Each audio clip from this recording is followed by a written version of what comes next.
السلام عليكم ورحمة الله وبركاته. أهلا بكم حبايبي في فيديو النهاردة. النهاردة بقى عندكم، لو عندكم عيش بايت أو مش بايت أو مش محتاجينه، عيش بلدي عادي أهون، هنعمل بيه حاجة جميلة كده. تعالوا نشوف هنعمل ايه. وببيضاية واحدة بس وكوباية لبن هنعمل حاجة كده جميلة إن شاء الله، تنفع للعشاء، تنفع لجوع آخر الليل، للفطار. يعني احنا بنعملها دلوقتي للفطار، بس هتبقى جميلة إن شاء الله. ويا رب تعجبكم. ونقول بسم الله توكلنا على الله ونبدأ الفيديو. في البداية كده هناخد العيش بتاعنا كده وهنبدأ بقى نقطعه بالشكل دوت اهو، بسكينة كده حامية معاكي.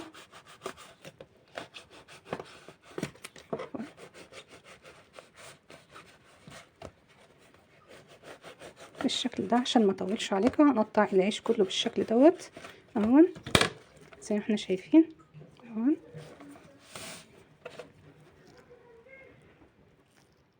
زي ما احنا شايفين العيش كله قطعته بالشكل دوت. هناخده بقى ونعمل التشريبة بتاعته. هناخد كده بولة، وهناخد معانا البيضة، وناخد كوباية اللبن بالشكل ده. هناخد معانا ملح،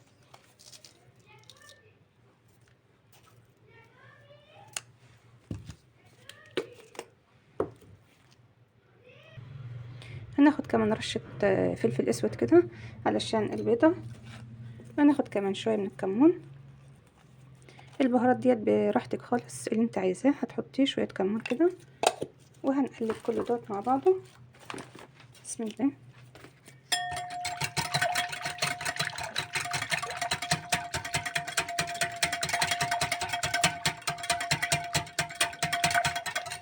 هناخد كمان شوية من البيكنج باودر،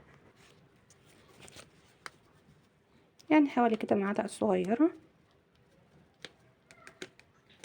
بس كده، ونقلبه. تعالوا بقى نجيب الصينية بتاعتنا ونشوف هنعمل ايه. ادي الصينية بتاعتنا، هنبدأ بقى نفرد فيها العيش بالشكل دوت، هنفرده كده كويس.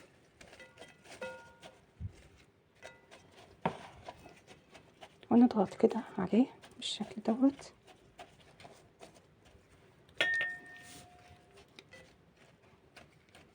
طبعا دهنا الصينية بشوية من الزبدة كده. هنبدأ بقى نملى الفراغات ديت بالشكل ده. وهناخد بقى من الخليط ده ونبدأ بقى كده نسقي العيش عشان يطرى معانا.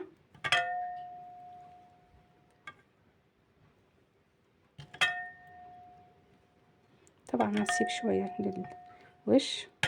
طبعا الحشوة بقى براحتك خالص، اي حشوة عندك هتحطيها.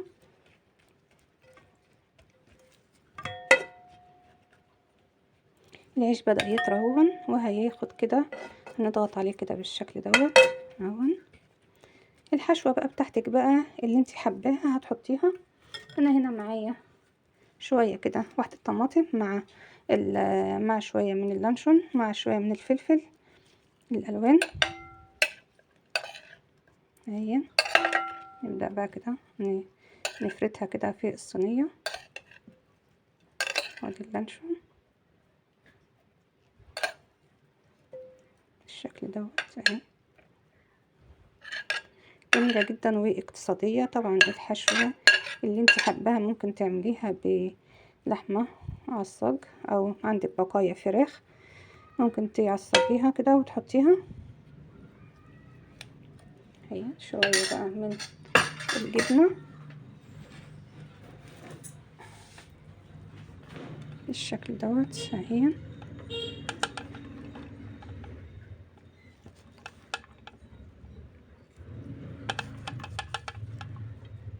كل ده بقايا التلاجة، هتعمل لك احلى وجبة.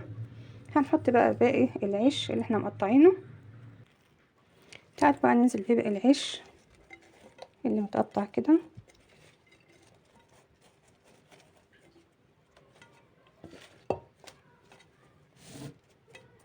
بالشكل كده، ونفرده على الصينية. هناخد بقى باقي مقدار اللبن والبيض. ممكن بقى تزودي بيض انت لو عندك بيض اكتر. انا بصراحة كان عندي لقيت البيضية بس عندي في التلاجة ونسيت اجيب، فقلت اعملها، مش مشكلة، مش هتأثر يعني.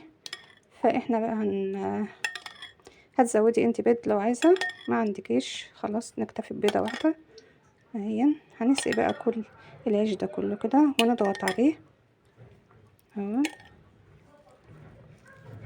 بس كده. هنبدأ بقى نضغط عليه كده علشان يطرى معانا اهو.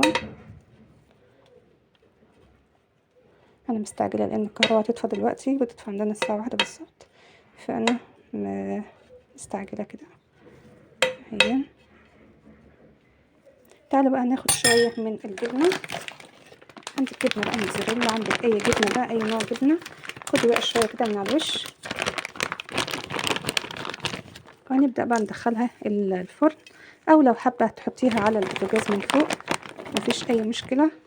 وكمان تبقي تقلبيها بقى، لكن انا هحطها في الفرن ربع ساعه بس بالظبط لان كلها مستويه طبعا. هي طبعا اهي بالشكل ده اهي.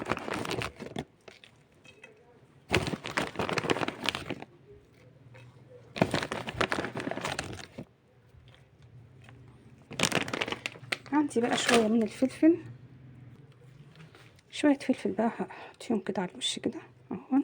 عندك زيتون حطيه، عندك اي حاجه اهي، مش هتقولك لا اهي.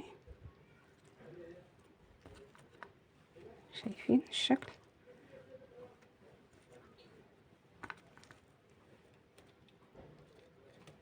بس بقى كده هنضغط عليها شويه كمان وندخلها الفرن لحد كده ما تستوي ونخرجها بقى. وكلي احلى بيتزا، وبيتزا اقتصاديه وفرحي اولادك. كده هدخلها بقى الفرن ونشوفها بقى بعد ما تخرج بقى ان شاء الله. وده شكل الصينيه بعد ما خرجت من الفرن. تعالوا بقى نقطعها ونشوف هيبقى شكلها ايه. وده الشكل بتاعها اهو من جوه، جميله جدا، ريحتها جميله جدا، يا ريت تجربوها ان شاء الله تعجبكم. وده كان فيديو النهارده، وان شاء الله نتقابل في فيديو جديد، والسلام عليكم ورحمه الله وبركاته.